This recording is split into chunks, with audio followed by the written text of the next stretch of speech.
അൽഫോൺസ് കണ്ണന്താനം, മുൻ കേന്ദ്രമന്ത്രി, ബി.ജെ.പി. നേതാവ് ടെലിഫോൺ ലൈനിലുണ്ട്. ശ്രീ അൽഫോൺസ് കണ്ണന്താനം, കേരളം ഏപ്രിൽ 26-നാണ് പോളിംഗ് ബൂത്തിലേക്ക് എത്തുന്നത്. മുന്നണികൾക്കും സ്ഥാനാർത്ഥികൾക്കുമൊക്കെ ആവശ്യത്തിന് സമയം ലഭിക്കുമല്ലോ, അല്ലേ? തീർച്ചയായിട്ടും ആവശ്യത്തിന് സമയമുണ്ട്. ഇപ്പൊ തന്നെ എല്ലാവരും പ്രചരണത്തിന് ഇറങ്ങിക്കഴിഞ്ഞിരിക്കുന്നു. കഴിഞ്ഞ ഒരു മാസമായിട്ട് മിക്കവാറും സ്ഥാനാർത്ഥികളൊക്കെ ഫീൽഡിൽ കളത്തിലുണ്ട്.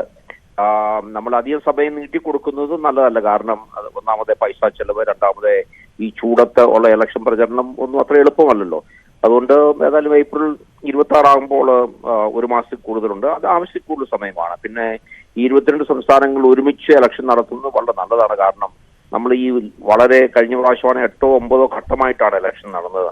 അതിനൊക്കെ ആകുമ്പോൾ എല്ലാം ഈ കാത്തിരിപ്പെന്ന് പറഞ്ഞാൽ സ്ഥാനാർത്ഥികൾക്ക് ബാക്കി എല്ലാവർക്കും ഒരു മാനസികമായ ബുദ്ധിമുട്ടുണ്ടാക്കുന്നതാണ്. അതുകൊണ്ട് ഇപ്രാവശ്യം ഫീസൊക്കെ കുറഞ്ഞ് നമ്മൾ പെട്ടെന്ന് ഇലക്ഷൻ നടത്തുക, അത് നല്ല എഫിഷ്യന്റ് ആയിട്ട് ഭംഗിയായിട്ട് നടത്താനുള്ള കഴിവ് ഇലക്ഷൻ കമ്മീഷനുണ്ട്. ഇന്ത്യ സർക്കാരിന് അതിന് പൂർണ്ണമായിട്ട് സപ്പോർട്ട് നൽകുന്നതായിരിക്കും. അതുകൊണ്ട് യാതൊരു പ്രശ്നങ്ങളും നമ്മൾ കാണുന്നില്ല മുമ്പിലേക്ക്. ഇതിനുള്ളിൽ ഈ തെരഞ്ഞെടുപ്പ് വിഷയങ്ങളൊക്കെ മാറി മറിഞ്ഞേക്കാം, അല്ലേ?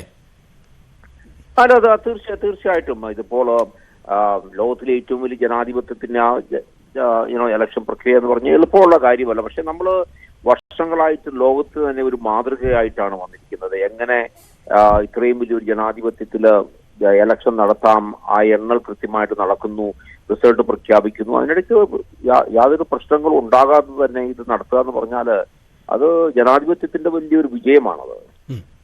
വളരെയധികം നന്ദി ശ്രീ അൽഫോൺസ് കണ്ണന്താനം ഞങ്ങളോട് പ്രതികരിച്ചതിന്.